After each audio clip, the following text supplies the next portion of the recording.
Bonjour à tous, bienvenue à l'Assemblée des Saints de Villeneuve-Saint-Georges. Je suis la sœur Laetitia et nous nous retrouvons pour notre émission du mardi qui est le question-réponse. Sans plus tarder, nous allons répondre aux questions que vous nous avez posées avec l'aide du pasteur Freddy.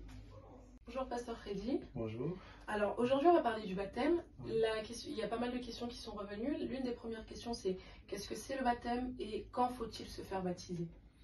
D'accord, que Dieu soit béni. Je vais d'abord lire dans le livre de Marc chapitre 16. Au verset 16, il nous est écrit que celui qui croira et qui sera baptisé sera sauvé, mais celui qui ne croira pas sera condamné. Avant de donner une définition du baptême, j'avais voulu d'abord qu'on puisse savoir que dans la parole de Dieu, il est écrit que pour être sauvé, il faut avoir le baptême. Donc celui qui n'est pas baptisé ne peut pas être sauvé. Parce qu'on dit que celui qui n'est pas baptisé, celui qui ne croira pas, il est condamné, c'est terminé pour lui.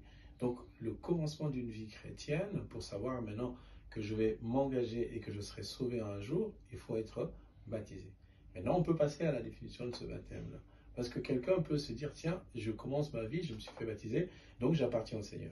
Mais quand je vais dans 1 Pierre, chapitre 3, à partir du verset 21, il est écrit ceci, cette eau qui était une figure du baptême n'était pas la purification des souillures du corps, mais l'engagement d'une bonne conscience envers Dieu et qui maintenant vous sauve, et vous aussi, par la résurrection. Donc cet engagement nous sauve, c'est pas qu'un engagement. J'ai toujours symbolisé le mariage comme étant le mariage. Le mariage, en fait, c'est quelqu'un qui est adulte, qui s'engage avec un autre, qui est son mari ou qui est sa femme. C'est un engagement, mais cet engagement la sauve. Donc, si on dit que c'est lui qui croira, qui sera baptisé, sera sauvé, on n'a pas dit c'est lui qui croira, sera sauvé. On a dit qu'il croira et qu'il sera baptisé. Donc, il croit et il prend l'engagement. C'est comme un contrat. On signe un contrat. Si on parle de contrat dans le monde, dans la parole de Dieu, on parle de l'alliance. C'est-à-dire que je fais une alliance avec Dieu et par cette alliance, je vais marcher continuellement jusqu'à ce qu'il vienne me prendre. Et quand il me prendra, c'est pour que j'aille au ciel. Alors maintenant, quand on définit réellement le baptême, on comprend que c'est un engagement d'une bonne conscience. Alors pour dire à quel moment on peut se faire baptiser ou comment on doit se faire le baptême, il faut d'abord comprendre que c'est un engagement, c'est une alliance. C'est comme on se marie à quelqu'un, mais c'est un engagement qui sauve. Alors pour que cet engagement sauve, il y a des conditions. Parce que quelqu'un peut s'engager dans un travail en disant je travaille à la SNCF, mais il n'a aucun contrat de travail. Mais il y va, tout le monde y va, tout le monde va à la poste, mais tout le monde n'est pas à la poste. Donc il faudrait que quelqu'un prenne conscience que lorsque je vais me faire baptiser, ce n'est pas que l'eau qui compte, c'est d'abord un engagement. Avant qu'on parle de l'eau, il faut d'abord qu'on parle de l'engagement. C'est-à-dire que pour que quelqu'un s'engage, premièrement, il faut qu'il soit un adulte. Un adulte physiquement, mais aussi un adulte dans les choses de Dieu. On peut aussi comprendre que quand quelqu'un qui a un certain âge, commence à avoir 20, 25 ans, il est conscient. Alors, j'ai eu des cas où des personnes se sont fait baptiser à 16 ans. Une fille de 16 ans qui s'est fait baptiser, mais arrivée maintenant à 20, 25 ans, elle rencontre d'autres situations. Elle tombe en impudicité, elle a une déception amoureuse, et maintenant elle se dit, j'ai été baptisée à 16 ans. Est-ce qu'à 16 ans, on a la maturité nécessaire pour s'engager avec le Seigneur? Je doute. Et aussi, on va profiter pour en parler des baptêmes des enfants. On prend des enfants qu'on baptise à 2 ou 3 mois, dans le seul but de les sauver. Le baptême ne sauve pas tant que ce n'est pas un engagement. On a dit, je répète le verset, il nous dit, cette eau est une figure du baptême qui n'est pas la purification de la souillure du corps, mais de l'engagement, mais un engagement d'une bonne conscience envers Dieu et qui maintenant sauve. Donc c'est un engagement qui sauve. Il y a d'autres personnes qui m'ont dit, aujourd'hui on n'a plus besoin de se baptiser. Non, on doit se faire baptiser. L'origine du baptême se trouve dans le livre de Genèse. Enfin, l'origine, il y a plusieurs, Adam était baptisé, il y a beaucoup de personnes qui étaient baptisées, mais il n'y avait pas la définition du mot. Quand le peuple d'Israël se retrouvait en Égypte, pendant 400 ans, ils étaient dans une servitude, ils étaient en train de vivre dans l'esclavage.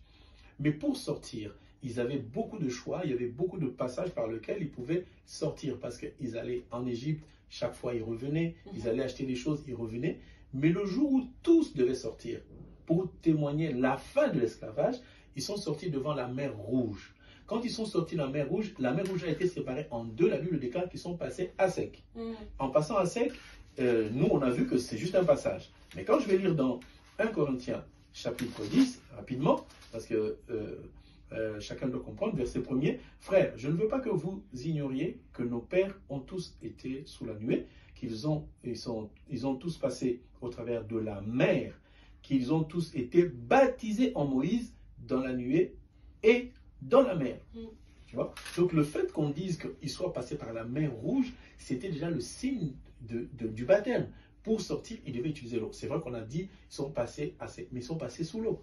C'est qui montre déjà que être baptisé d'eau, c'est ça aussi la voie du salut. Donc pour essayer de résumer la question et avancer encore plus, on doit comprendre que le baptême d'abord est un engagement, mais pas un engagement simple, un engagement qui sauve. Pourquoi d'une bonne conscience? Parce que la conscience nous permet de garder notre engagement jusqu'au bout. Un enfant ne peut pas s'engager parce qu'il n'a pas de conscience. Tu prends un enfant, tu lui dis ne touche pas ici, ne touche pas ces biscuits, ne n'ouvre pas l'armoire, ne mange pas. Il te dit oui maman, oui papa, je ne toucherai pas. Tu reviens le soir, il a touché. Parce qu'il n'a pas la conscience de se dire, tiens, ce qu'on m'a dit, je ne peux pas trahir l'engagement que j'ai pris. Un enfant ne peut pas s'engager. C'est un adulte qui s'engage. Un enfant ne peut pas se marier. C'est un adulte qui se marie. Donc la pensée, c'est que le baptême, avant qu'il ne soit que de l'eau, il est d'abord un engagement, après avoir écouté la bonne parole, la bonne doctrine et la bonne dimension du Seigneur. Parce qu'on se fait baptiser par rapport aussi à la parole qu'on a écoutée. Si on est dans une parole, dans une église, je peux dire église, où on enseigne, par exemple, qu'une femme peut prêcher, le baptême suit cet engagement-là. Voilà. Cet enseignement qui dit que la femme peut prêcher, il est déjà faux par rapport à la parole. C'est lui qui prend aussi un baptême, il prend aussi un mauvais baptême parce que la parole qui le conduit à être sauvé, elle est déjà fausse. Donc, ça voudrait dire que quand il faut se faire baptiser, parce que tu parles de conscience, qu'il faut être adulte et conscient. Ça veut dire qu'il y a des adultes, des fois, qui sont conscients, qui écoutent, mais qui ne se font pas baptiser parce qu'ils se disent c'est pas le bon moment. À quel moment on sait ou on pourrait dire c'est le bon moment pour baptême? Alors, oui, il y a plusieurs réponses à ta question. C'est qu'il y a des personnes qui écoutent et qui disent ouais, mais bon, je prends mon temps. En fait, la Bible nous dit que si vous entendez ma voix, n'endurcissez pas votre cœur. Il y a des personnes qui veulent être sanctifiées, qui veulent être saints, sans péché pour s'engager dans le baptême. C'est faux. Parce que le baptême, c'est un engagement. C'est-à-dire que quand quelqu'un se marie, je reviens toujours au mariage parce que le baptême, en fait, c'est un mariage.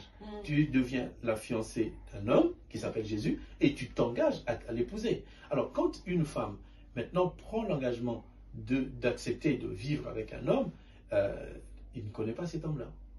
Il le voit, mais il ne sait pas comment il dort, il ronfle, on ne sait pas. On ne sait pas quel est son véritable caractère parce qu'on ne peut découvrir le caractère de la personne que quand on vit avec.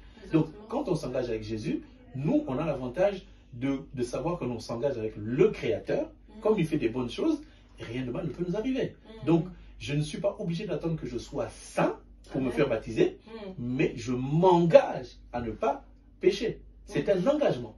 Et quand je prends cet engagement, maintenant Dieu m'aide à mon engagement. Une femme qui se marie, elle est peut-être menteuse. Elle va dire, j'ai beaucoup menti. Cet homme, je vais tout faire pour ne pas le mentir. Elle va quand même mentir. Mais elle s'engage, elle dit, ah mais j'avais promis de ne pas le mentir. J'avais promis, par amour, elle finira par arrêter de mentir, lui dire la vérité. Par amour. Mais le premier jour où il se marie, quand elle est en train de lui dire, tu es mon chou, tu es mon cœur, tu es mon amour, c'est peut-être pas vrai. Elle voudrait, mais elle le pense, sans pour autant l'accomplir vraiment le jour du mariage. Mais au fil du temps, l'amour grandissant, elle commence à découvrir, oh, non seulement qu'il est beau, mais il a un bon cœur. Mais pourquoi je m'évertue à le mentir tout le temps? Ben, je ne veux pas le mentir. Parce que, donc on découvre maintenant la personne. Jésus, si on s'engage avec lui, on dit, bon, je prends le risque, je vais m'engager, je ne vais plus mentir, je vais me donner à lui et lui va m'aider. C'est là que ça appelle l'engagement. Mais l'engagement, c'est que je ne vais plus jamais reculer. Je vais dire, quoi qu'il arrive, mais je vais continuer à dire la vérité, je vais continuer à marcher avec lui et lui m'aidera. C'est ça qu'on appelle l'engagement. Il y a d'autres personnes maintenant qui ne comprennent pas les choses de Dieu et qui se disent c'est pas obligé de se baptiser. D'autres aussi se disent ils ne comprennent pas, ils se font baptiser quand même par mimétisme. On l'appelle mimétisme, c'est que ce que nous évitons nous dans l'assemblée, c'est de dire on a une séance de baptême. Ça va créer un mimétisme. Il y a des gens qui vont se dire tiens, il y a un baptême, tiens, on peut y aller. Ça, ce n'est plus un engagement, c'est un engagement arbitraire en passant par quelqu'un. D'où le fait qu'on retrouve dans les églises. Mais toi, tu es baptisé? Oui, mais il a encore ses anciens comportements. Parce qu'il ne s'est pas fait engager par son engagement à lui. Il s'est fait baptiser parce que tout le monde se faisait baptiser. C'est comme une mode, c'est comme il faut être baptisé. Et ça, c'est pas une bonne chose. Donc, l'engagement d'une bonne conscience, c'est que la personne prend la résolution au fond de son cœur, au fond de sa chambre, où moi, je vais me faire baptiser. S'il arrive à l'église et que tout le monde dit non, le baptême c'est faux, non, non, non, moi j'ai pris l'engagement dans ma chambre, donc que vous fassiez quoi que ce soit, moi je vais me faire baptiser, c'est ma décision. C'est comme une femme qui aime un homme. On dit oui, mais il n'est pas bien, il est menteur, il a déjà trompé plusieurs femmes, mais comme elle l'aime, il dit ben moi, je m'engage. Amen, parce que je pense que ce côté de on n'attend pas d'être saint pour être baptisé rassure pas mal de personnes, parce que je pense que chaque enfant de Dieu ou quelqu'un qui s'approche de l'Éternel ou du Seigneur pense qu'il faut avoir une certaine dimension pour se donner à Dieu. Je pense que c'est la peur de se dire je peux plus reculer, je peux plus pécher. Je comprends. Je vais prendre juste par rapport à cette question le livre de Jean, chapitre 1er, verset 12, qui nous dit « Mais à tous ceux qui l'ont reçu, à tous ceux qui croient en son nom, la parole a donné le pouvoir de devenir enfants de Dieu. » Donc tu vois bien que la parole est allée vers Israël, qui l'ont rejeté, et il est venu vers nous. Nous n'étions pas des connaisseurs, on ne savait pas comment ça se passait. Dieu avait déjà marché avec Israël. Mais maintenant, ceux qui croient en la parole leur donne le pouvoir de devenir enfants, mais pas fils. Donc on devient d'abord enfant, on commence d'abord à marcher comme un enfant, on parle un peu mal. C'est vrai qu'on peut commencer à faire des bêtises, mais on est marié. Mais ce ne sont pas des bêtises voulues, ce sont des erreurs de jeunesse. Donc pour s'engager, on n'a pas besoin d'attendre d'avoir physiquement 50 ans. On n'a pas besoin d'avoir la connaissance de la parole, mais c'est une décision ferme de changer de vie. Et ce qui marque la décision, c'est le baptême. Ce n'est pas la décision. La décision, elle te dit, je dois m'engager, j'arrête de faire le mal. Mais il faut qu'il y ait une décision. C'est comme une femme à qui on dit, un homme qui lui dit, je t'aime, je t'aime, je t'aime. Oui, tu m'aimes, mais fais un geste. Si tu fais le geste, ben, ton je t'aime va prendre du sens.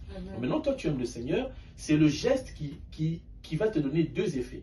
Le baptême, en fait, il donne deux effets parce que c'est un effet physique. Tu es plongé dans l'eau, habillé, et c'est entre guillemets devant tout le monde. Tu t'es engagé. Et rien que ça, tu vas t'en souvenir que j'ai quand même été plongé dans l'eau physiquement. Et consciemment, tu vas avoir cette impression au fond de ton cœur que Dieu t'a accepté. Dieu t'a accepté au travers de celui qui te baptise. Parce que il faut aussi se dire, si les gens me demandent de les baptiser, je ne dis pas oui à tout le monde. Il y a quand même d'autres personnes à qui on dit, tu as encore des séquelles, tu as encore des choses qu'il faudrait que tu arranges dans ta vie pour faire un bon engagement. Je donne l'exemple, une fille qui veut s'engager, mais elle a encore des petits copains à gauche, à droite, elle a encore des bisous avec des gens. L'homme se présente, il veut l'épouser. Mais il faut qu'elle règle d'abord son histoire, qu'elle termine son histoire avec toutes ces personnes, leur dire, c'est fini, moi avec vous, c'est terminé, parce que je m'engage dans le mariage. Comme ça, tu acclôt la chose. Mais, malgré qu'elle avait l'engagement avec d'autres personnes, elle a interrompu ses engagements, elle est toujours menteuse. Elle a toujours de mauvais caractères, elle est toujours colérique. Maintenant, elle s'est désengagée des autres pour s'engager avec l'homme. Maintenant, c'est en s'engageant avec cette nouvelle personne qu'elle va commencer à faire l'effort d'abandonner pour cet homme, de délaisser certaines choses pour cet homme. C'est ça qu'on dit avec Jésus-Christ. Si par exemple quelqu'un, il a encore une vie du monde, on lui demande d'arrêter d'abord sa vie du monde pour venir. Si quelqu'un vit en concubinage pour qu'il soit baptisé, il faut d'abord qu'il se sépare de cette personne pour qu'on le baptise. Mais il ne faut pas dire oui, mais bon, je vais quand même m'engager avec ma copine qui est à la maison. Non, ça ne se fait pas. Oui, c'est clair. Oui, donc il faut déjà se désengager des choses qui sont complètement en dehors de la parole, comme concubinage, une vie de boîte de nuit, une vie extravagante dans laquelle le témoignage sera encore détruit. Mais s'engager avec le Seigneur, abandonner certaines choses, laisser la boisson, laisser ceci. Mais il y a d'autres personnes qui n'ont pas abandonné la boisson. Nous avons eu des personnes qui n'ont pas abandonné la boisson, qui n'ont pas abandonné la cigarette parce qu'ils sont incapables de l'abandonner. Mais ils veulent s'engager avec le Seigneur. Dans ce cadre-là, nous les accompagnons dans la prière, qu'on appelle une prière de délivrance. Nous faisons un suivi pour qu'à un certain niveau, ils vont eux-mêmes se sentir qu'ils sont capables maintenant de s'engager avec le Seigneur. Et cet engagement va leur permettre maintenant d'aller au-delà. Voilà la démarche qu'on fait pour les uns et pour les autres. Voilà, l'émission est maintenant terminée. Merci à toutes les personnes qui le regardent. Que Dieu vous bénisse abondamment. N'hésitez pas à nous poser vos questions en commentaire. Nous allons prendre le temps d'y répondre avec l'aide du serviteur. Et bien évidemment, vous pouvez nous retrouver les mercredis et les vendredis sur Zoom de 18h30 à 19h pour une étude biblique et le dimanche de 10h30 à 13h30 pour notre culte matinal. Que Dieu vous bénisse. À la prochaine.